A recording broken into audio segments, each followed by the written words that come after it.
Gustavo Mallea, director académico de Institución Cervantes. ¿Cómo estás? Bienvenido. Esto es IA para el Mundo Podcast. Un placer, Luis, estar acá, un gusto estar en este espacio para que dialoguemos y charlemos sobre la educación, los desafíos, qué está pasando con el sector educativo. ¿También sos presidente de la Fundación? Presidente de la Fundación desde hace no mucho, asumí ese cargo luego del fallecimiento de quien fuera su presidenta y nuestra representante legal durante muchos años, una amiga y con quien recorrimos muchos años codo a codo el mundo de la gestión académica. Así que no hace mucho asumí la presidencia. Gustavo, ¿qué es Institución Cervantes? Bueno, Institución Cervantes es una institución, en primer lugar, de mucha trayectoria en la educación privada de Córdoba.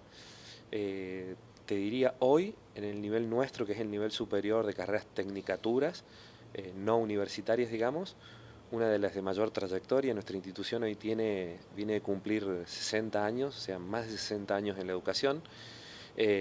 Una institución que, si bien tiene una larga trayectoria, lo que tiene siempre como desafío es reconvertirse permanentemente, actualizarse en cada una de sus propuestas y en las propuestas que tiene. Nosotros hoy tenemos tecnicaturas que están muy de la mano con el origen de la institución. La carrera de analista de sistemas de computación es nuestra histórica carrera que nos dio origen. Después vinieron carreras empresariales, administración de empresa, recursos humanos. Después se fue sumando marketing, la reconvertimos a marketing digital. Y las más recientes tienen que ver con acompañar las nuevas realidades, que es la carrera de desarrollo web y aplicaciones digitales y la carrera de inteligencia artificial. Tenemos también la carrera de higiene y seguridad, una tecnicatura que también para el mundo hoy de los distintos sectores, de la industria, de servicios en general, tiene también mucha demanda y necesidad de formar técnicos allí. ¿Y cómo gestionas esto de la educación tradicional con lo nuevo que viene avanzando, como por ejemplo la inteligencia artificial? Mira, Luis, lo que nosotros siempre nos proponemos, o tratamos de tener siempre como una premisa, y mucho más en estos tiempos, primero, tiene que ver con un análisis más epistemológico, llamémosle, que es el sentido de lo que hacemos en la educación, o sea, a quién estamos formando y para qué lo estamos formando. Y eso nos propone primero la pregunta y el análisis interno de qué está pasando con cada una de nuestras propuestas. Hoy, de la mano de la inteligencia artificial, todos sabemos que, si bien no es un fenómeno nuevo, tiene más de 50 años, lo que abruma y lo que está sucediendo en estos últimos años, que tiene que ver con una cuestión más vertiginosa, con la aceleración en que se dan los cambios, y nosotros tratamos de formar profesionales para que una de sus habilidades sea la adaptabilidad a los cambios, porque los cambios se producen siempre.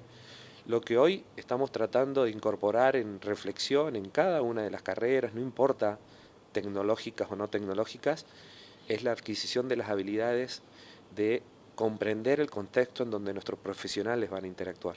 Y ese contexto hoy habla de cambios que no se dan permanentemente, sino de una manera absolutamente acelerada.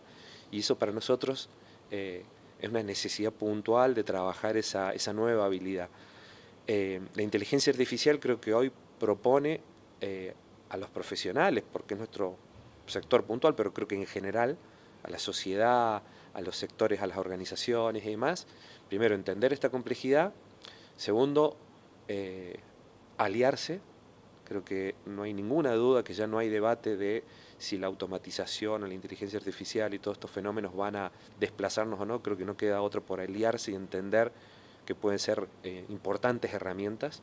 Los he seguido en algunos de sus espacios y especialistas y chicos muy buenos que tenemos en Córdoba desarrollando inteligencia artificial hablan y gratamente de que esas habilidades tienen que ver con eso, con la adaptabilidad, con el pensamiento crítico, o sea, habilidades que no dejan de ser blandas. Si bien hablan desde el lugar tecnológico, no dejan de resaltar de que hoy los profesionales, las empresas y demás están entendiendo que tienen que adaptarse a ese nuevo entorno y que tienen que fundamentalmente tener pensamiento crítico, y eso no deja de ser una habilidad blanda más que tecnológica. Así que por allí vamos también nosotros en nuestra formación y en este sentido epistemológico que te decía, de preguntarnos permanentemente a quién estamos formando y fundamentalmente para qué mundo estamos formando. Bueno, en eso de a quién y cómo, me imagino que estarán los valores. ¿Cuáles son esos valores, esa piedra fundacional de Cervantes que lleva 60 años y que se mantiene vigente y que los ha tenido a ustedes como un protagonista de la educación? Bueno, uno de ellos es la adaptabilidad al cambio. Obviamente otro que es muy interno, que tiene que ver con el trabajo en equipo, el destacar y el resaltar el trabajo en comunidad. A nosotros nos gusta mucho, a mí particularmente, resaltar siempre la idea de trabajo en comunidad.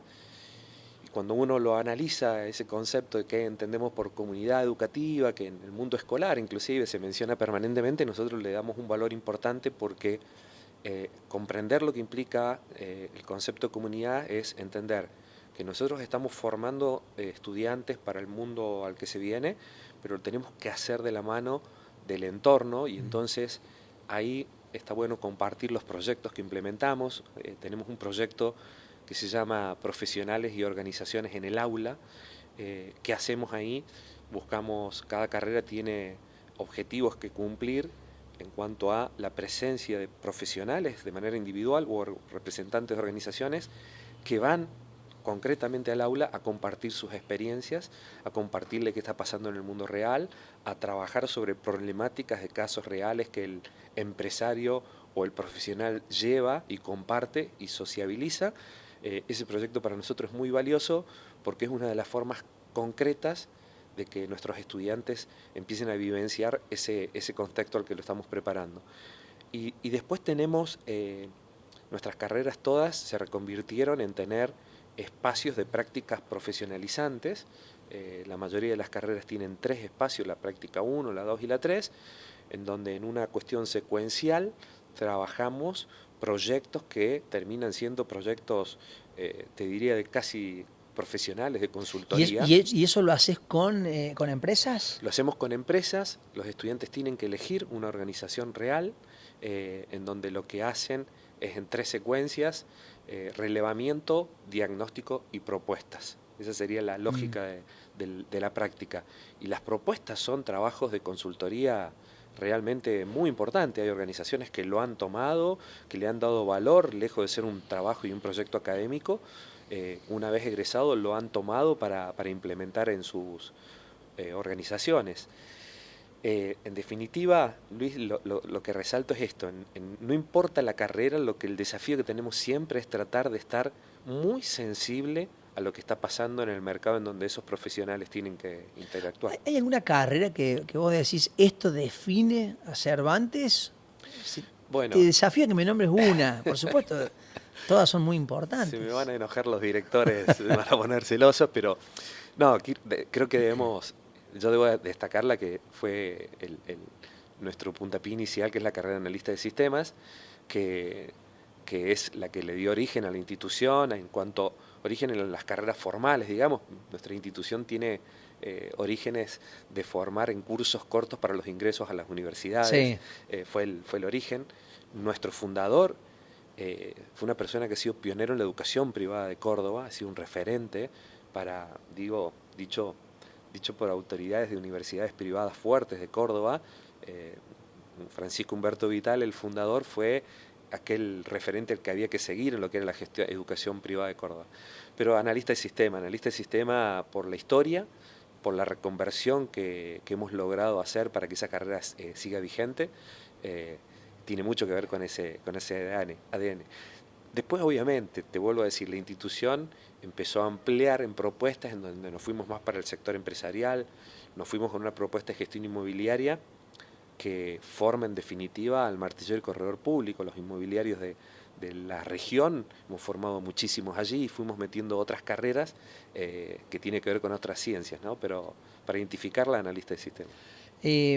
Obviamente lo hemos hablado, la tecnología viene avanzando a pasos agigantados. ¿Cuál es la carrera que más buscan hoy los que se acercan a Cervantes? Hoy una de las que está teniendo para nosotros luego de reconvertir el plan de estudio, un resurgir muy importante es marketing digital. Sí. Allí en esa carrera experimentamos que hay muchos alumnos emprendedores, que también te lo comparto como un fenómeno. El emprendedor ha entendido que tiene que profesionalizarse, y esto lo comparto porque en todas las carreras nosotros hacemos jornadas anuales de capacitación y traemos a distintos referentes, y en muchas de ellas hemos traído a emprendedores, a chicos muy jóvenes, en donde hace no tantos años atrás, escucharlos a ellos no se les pasaba por la idea de profesionalizarse, estudiar una carrera, empezaban un emprendimiento y veían que la preocupación, escuchado en otros espacios, la preocupación era, bueno, tantas veces fracasé, cómo encontrar ese fondo ángel, cómo me pueden ayudar, cómo encontrar un inversor, pero no estaba hace algunos años atrás la idea de tengo que meter profesionalización a mi persona y a mi emprendimiento. Hoy, gratamente, se observa en muchos de ellos, te lo destaco a marketing como uno de los casos, pero hay varias carreras, en donde hay muchos emprendedores que han venido a hacer una carrera, ya no un curso corto, ya no algunas herramientas, sino necesito formarme profesionalmente para darle un salto o escalar aún más a mi emprendimiento. Y eso la verdad que lo veo como muy, muy positivo. Gustavo, ¿cuál es el rol que le atribuís vos a la educación superior? Pienso en un país, pienso en el futuro, en ese recurso humano. Mira, Luis, y es como quienes te seguimos a vos personalmente en tu carrera profesional, creo que vas a compartir 100% esto. Yo no tengo ninguna duda que la educación en general, y a mí quiero destacar primero esto, la educación en general tiene que ser uno de los ejes, una de las banderas prioritarias a levantar como nación, como país. No hay, yo siempre digo, y lo comparto, después te voy a compartir de un proyecto que hemos implementado de podcast también, donde hemos interactuado con referentes, economistas de la cultura, de la educación, y a cada uno de ellos les he dicho esta idea. No tengo ninguna duda que el problema que tenemos en Argentina no es económico, o sea, no tiene que ver con variables económicas. El problema que tenemos en Argentina tiene que ver con una cuestión cultural, y creo que el basamento de donde podemos salir tiene que ver con la educación. Así que si vos me preguntás el valor, yo lo pongo como prioridad absoluta, y la educación superior, para mí, con la particularidad de formar profesionales para que realmente cambien verdaderamente el entorno.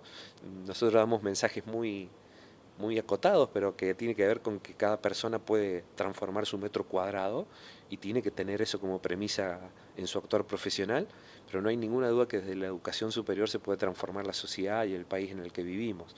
No es una racha económica, no es un plan económico, no son algunos proyectos económicos de algunos años, sino básicamente transformar cultural y en educación a nuestro país. Sos el director académico. ¿Hace cuánto estás en la institución Cervantes? Y mi trayectoria en la institución, ya casi 30 años en la institución. ¿Y cómo llegaste? Empecé de estudiante, fue mi primer trabajo, a mitad de mi formación, de mis estudios universitarios. Yo soy oriundo de San Juan, me vine a estudiar y de forma absolutamente casual me sugirieron y recomendaron para empezar a trabajar. Empecé en la institución en una de las áreas de atención a los alumnos de Bedelía, y empecé a hacer mi camino y mi recorrido profesional en la institución, secretario académico, director de algunas carreras, y hoy director académico, digamos, en general de la institución y presidente. Pasaste 30 años. ¿Recordás algún desafío que dijiste, si pasamos esto? Los desafíos en la gestión privada son permanentes, Luis, son absolutamente permanentes. Muchos han tenido que ver con los problemas económicos de nuestro país. Nosotros tenemos una particularidad que la verdad lo digo, en contextos de nuestro país muy difíciles, es cuando realmente vemos que recurren más a estudiar nuestras propuestas, y eso es una señal clara que la sociedad busca desde ese lugar. Nosotros formamos técnicos en carreras de 3 años, 2 años y medio. Entendemos que hay personas que están ya trabajando en organizaciones y buscan su título como una forma de escalar en organizaciones, personas que han accedido a la gerencia de un banco por tener el título, personas que han accedido a mejoras en su posicionamiento laboral. El desafío siempre ha sido de la mano del contexto económico. Y después vivimos permanentemente otras. Para nosotros no habernos reconvertido en los últimos años de la mano de la tecnología también hubiese sido. La pandemia ni te puedo contar lo que fue. Fue para las instituciones en general, pero para nosotros realmente fue un golpe muy fuerte, que lo tomamos y gracias a Dios lo pudimos capitalizar de la mano de una oportunidad. ¿Eso te permitió tener carreras virtuales a distancia? Mira, nosotros nos permitió, como se dice, poner en práctica el tema de crisis sinónimo de oportunidad ante un contexto de absoluta crisis que era la pandemia para todos. Nos fuimos, nos guardamos, reconvertimos, pudimos seguir adelante ofreciendo el servicio educativo, pero volvimos y nos hicimos fuerte porque implementamos tecnología híbrida. Hoy nuestro edificio tiene en todos sus espacios una tecnología que permite que un alumno pueda llegar a llevar adelante su cursada, puede estar conectado en su casa, y hay personas que están en el aula y otros conectados y siguen la clase en vivo y en directo de manera sincrónica, activan el audio y preguntan de manera absolutamente en tiempo real, sincrónica con el docente, interactúan, y eso fue realmente muy positivo porque nos permitió, bueno, incorporar a personas que por localización y cuestiones geográficas no podían acercarse antes hasta nuestra sede central. Hoy ese formato que es abierto, un formato de hibridez, digamos, abierto, el alumno elige libremente si ese día va y toma el encuentro en la sala o lo toma conectados de su casa, con un docente además que los ve, les pregunta, los hace trabajar en grupos o en salas virtuales paralelas. O sea, eso también demandó como desafío al docente cambiar la lógica de la clase magistral, la tradicional que tenía, por otras que incorporaran herramientas tecnológicas. Bueno, me traes al diálogo a los docentes. ¿Cuáles son los equipos y cómo trabajan ustedes para tener docentes permanentemente capacitados y ayornados a esta transformación que tiene la educación? Bueno, he mencionado y te he dicho en 2 o 3 oportunidades el término reconfiguración. Si hay una parte de nuestro equipo que tuvo que asumir eso como una realidad, fue el plantel docente. Nosotros hemos trabajado y seguimos trabajando con ellos para potenciar las cuestiones que tienen que ver con la tecnología. Hoy estamos muy parados en eso. Desde hace unos años esta parte, nuestros últimos plenarios docentes, que son encuentros generales con todos los equipos, hemos trabajado, bueno, obviamente, hasta ahora el eje estrella es la inteligencia artificial. El último plenario docente fue la inteligencia artificial, pero fundamentalmente modelos de evaluación. Hoy, si vos me preguntás cuál es el tema número 1 en agenda para el docente y para toda institución educativa, es repensar sus modelos evaluativos, porque hoy ChatGPT ha venido de la mano de esa aplicación y tantas que hay a solucionarle muchas cosas, y si nosotros queremos que sean aliados, no podemos plantearlo en una cuestión restrictiva o prohibitiva, es decir, queremos que se haga en un mundo donde la tecnología se usa, pero no podemos imponer en el aula cuestiones prohibitivas, entonces lo estamos usando como aliados. Y el principal... Siempre se da el desafío, bueno, hasta acá utilizamos inteligencia artificial y más allá nuestra capacidad cognitiva. Absolutamente, porque literalmente dicho por un docente, dice: ¿a quién estoy evaluando? ¿Al ChatGPT o al estudiante? Ese sería como el gran desafío que tenemos. Y estamos trabajando, hemos traído a especialistas que nos han venido a abrir la cabeza de cómo evaluar, nuevos modelos evaluativos, donde en definitiva trabajemos esto que te digo, que no es teórico, sino es ponerlo en práctica, cómo poder y proponerles a estos estudiantes que de la mano de la tecnología no pierdan de vista el análisis crítico, el ser reflexivos, bueno, es el análisis de datos. Hemos seguido en los espacios que estás construyendo, que están muy buenos, personas que te han venido a decir que hoy el nuevo oro, el nuevo petróleo de estos tiempos son los datos. Bueno, ¿qué hacemos con los datos? Porque si la información está y ChatGPT te lo procesa tan fácil, bueno, profesionalmente van a haber otros tipos de demandas hoy que van a ser: ¿qué haces con los datos? ¿Qué haces con lo que te tira ChatGPT? ¿Y cómo lo exponés o presentás cuando lo tengas que hacer vos? ¿Qué análisis hiciste de esa información? ¿Qué crítica le podés hacer? que también les proponemos en algunos prácticos, que de la mano de ChatGPT, después un pequeño videíto se graben y ellos hagan una exposición donde le hagan una crítica a la información que les tiró o a todos los datos que les brindó esa herramienta tan poderosa que es la inteligencia artificial. Vuelvo a los valores de Institución Cervantes. ¿Cuál es el ADN que vos percibís de un egresado? Han pasado muchos, en 30 años, me imagino, que habrás visto de todo, pero vos decís, esto nos identifica. Y que tiene que ver con el valor institucional. Yo creo que trabajamos mucho en la calidad educativa, pero fundamentalmente en la persona, en el ser humano, y tiene que ver con la calidez. Eh, Nuestros alumnos nos destacan que respiran, que contagiamos y que se transmite mucha calidez en el trabajo, nada, en la diaria con todos nuestros equipos de la institución, el Departamento de Orientación Alumno, el de Servicios Educativos, el de Bedelía, el de las direcciones de carrera, el de las coordinaciones y demás, pero destacan en sus docentes que hay una importante calidez en cómo llegan, en cómo suelen trabajar con ellos. Y para nosotros también es muy importante eso y creo que termina siendo parte de ese producto, la calidad y la calidez del técnico que profesionamos. Educación superior queda un poco desligado de la personalización. ¿Eso se mantiene en una institución privada? Sí, se mantiene. Nosotros, obviamente que en estas herramientas tecnológicas, la hibridez y demás cuesta mucho, pero se mantiene porque no hay, por variables que tienen que ver contra otros espacios, no hay masividad, no hay, sabes a quién estás evaluando, sabes, y este es uno de los desafíos que considero que tenemos que siempre destacar.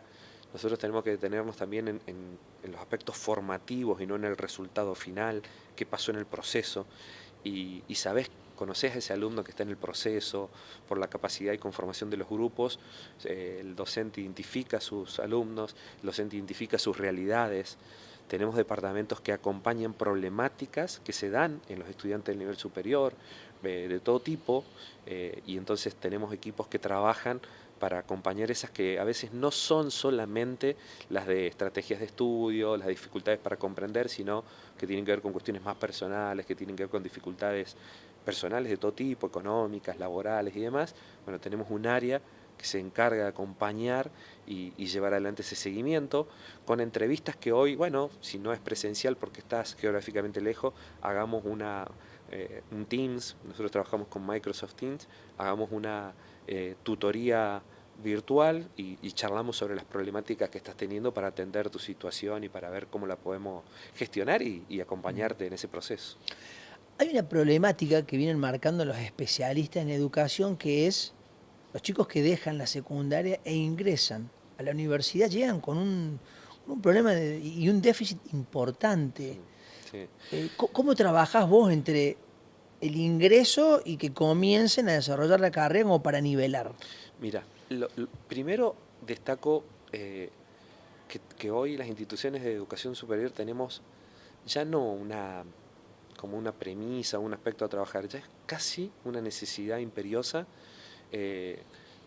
bajar a articularnos con el nivel secundario, no esperar y quedarnos en la reflexión y la crítica del estudiante que estamos recibiendo, que parece que encima siempre se lo vamos echando culpa a los niveles, el secundario le echa culpa al primario, nosotros en el terciario le echaremos la culpa al secundario. Bueno, considero que hay que romper esa lógica.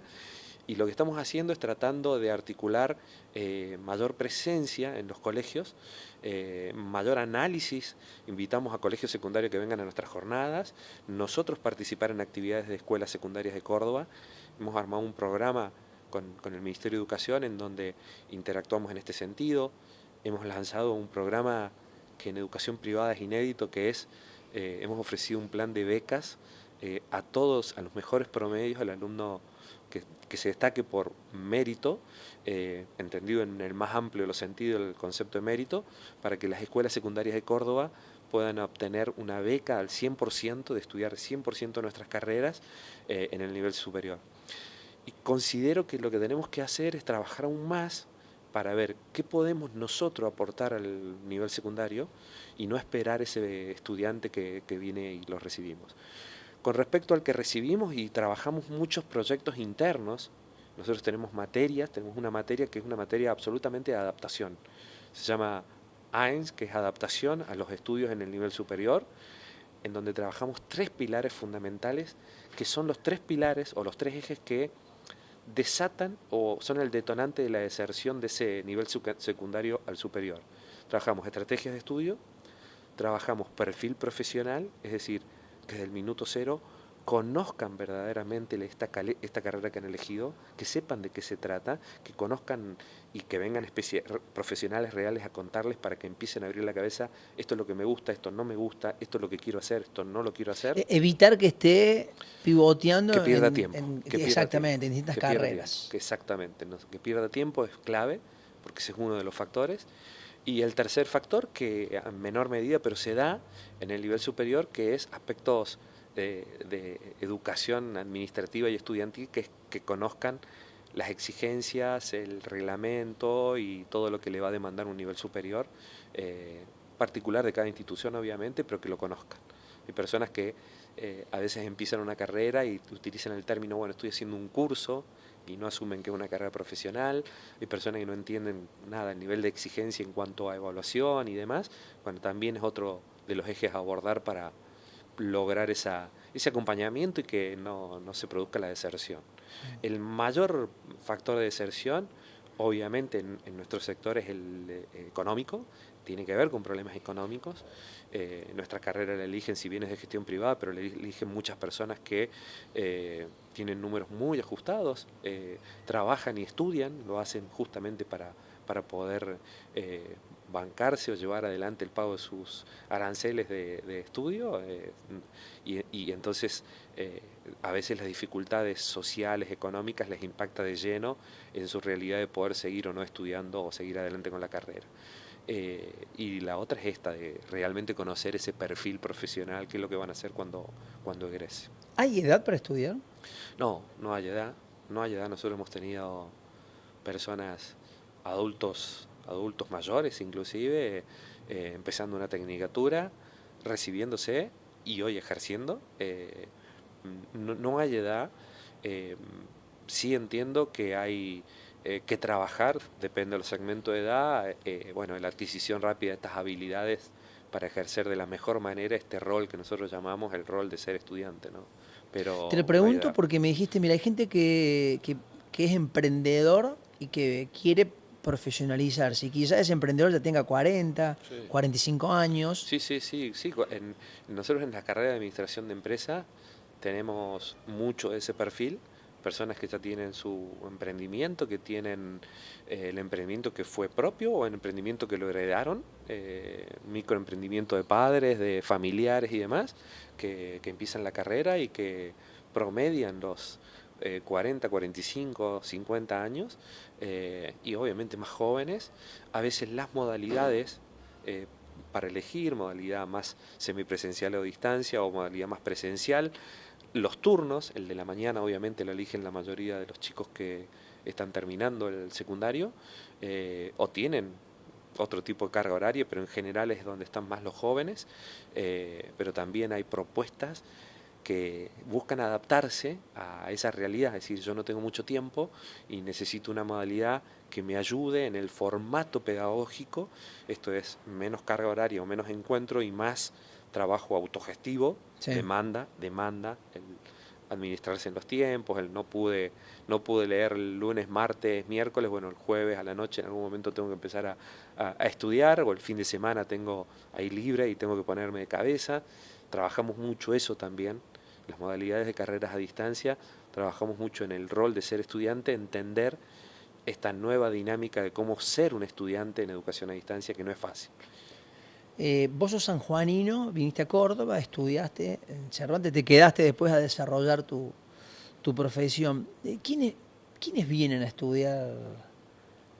Porque la universidad pública te atrae mucha gente de otras provincias. ¿La privada también sigue teniendo ese imán en Córdoba? Sí, lo sigue teniendo. A ver, ha cambiado un poco y ha cambiado de la mano de los últimos sucesos de la pandemia. Sí. Es un momento bisagra en lo que ha sido, sobre todo para Córdoba, como la adopta. pero también ha ido cambiando con la historia, muchas provincias. Para que vos tengas una idea, Luis, cuando yo me vine, no habían, de mi carrera no había propuesta, por ejemplo, en la nacional, eh, y así pasó en muchas provincias. Eso fue cambiando de a poco, que en cada provincia empezaron a estar con sede propia las carreras, tanto en privadas como en nacionales.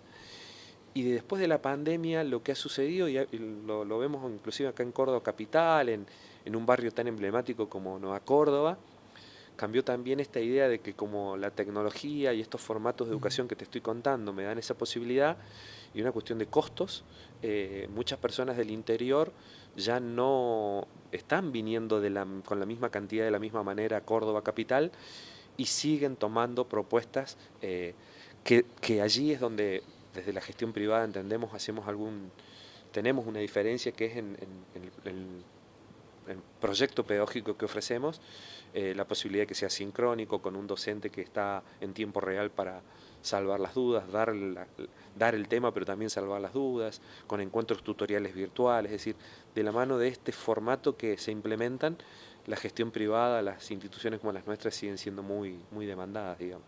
Pero cambió, reconfiguró la pandemia por una cuestión de costos también. Sí, sí, ya es mucho más difícil poder mandar a tu hijo a alquilar un departamento. Bueno, eh, en las carreras que formamos y por mucha gente amiga y en otro lugar profesional en el que estoy, interactúo mucho con los inmobiliarios y ellos mismos analizan lo que ha sí. pasado, como por ejemplo, como te decía recién, la Plaza Nueva Córdoba, eh, antes y después de la pandemia. Ya muchos chicos se quedan en sus pueblos, y la inversión es una buena tecnología, tema que a nivel nacional tenemos que mejorar, obviamente. Quienes te hemos seguido también en otros de los espacios podcast hablaban muy bien esta reflexión de está buenísimo, avanzamos en consultoras, inteligencia artificial, todo, pero todavía la conectividad no es buena. Falta infraestructura. La infraestructura, exactamente. Tenemos que mejorar eso nosotros lo vemos visible, pero, pero ha cambiado y hoy muchas personas se quedan en sus lugares de origen. Sumado también a que en sus lugares de origen se están haciendo cada vez más fuerte la idea de estos polos educativos y demás. Nosotros trabajamos con formatos de llegar a regiones y localidades para tener esta suerte de sede donde atendemos más cuestiones administrativas, pero el servicio lo ofrecemos desde Córdoba Capital. Volviendo al tema de la inteligencia artificial, y ya en las últimas consultas que te Sí. hago, ¿lo ético también lo trabajan ustedes? Digo, porque hay todo un debate Sí, sí, vinculado a la ética y a la inteligencia artificial. sí, lo trabajamos en, en las carreras tecnológicas, en muchas carreras, pero en las carreras tecnológicas está la materia de ética y de ontología profesional, y sí es una de las materias que tuvo que también cambiar su programación y adaptarse a esta nueva realidad, es el uso ético de esa herramienta. Lo damos en las materias y lo damos en espacios. Hace poquito hicimos un encuentro con un grupo tecnológico, hicimos un encuentro en la institución donde el tema fue inteligencia artificial y ética en su uso, y sí, lo proponemos permanentemente como tema de reflexión y análisis de cómo aliarse, pero con un uso ético y razonable de la herramienta. ¿Encontraron resistencia al principio, digo, de los docentes, de los propios alumnos, a tener que adoptar a la IA? Ya casi, no, y no porque haya pasado mucho tiempo, ya casi te diré que no lo recuerdo, pero sí. Y creo que a todos se nos presentó como una resistencia. Yo recuerdo hace algunos años, cuando empezábamos a destacar y resaltar en general la automatización del trabajo, en jornadas de recursos humanos venían especialistas de recursos humanos a hablar de los trabajos que se estaban perdiendo, pero en esa época no hablábamos de los que se podrían reconfigurar.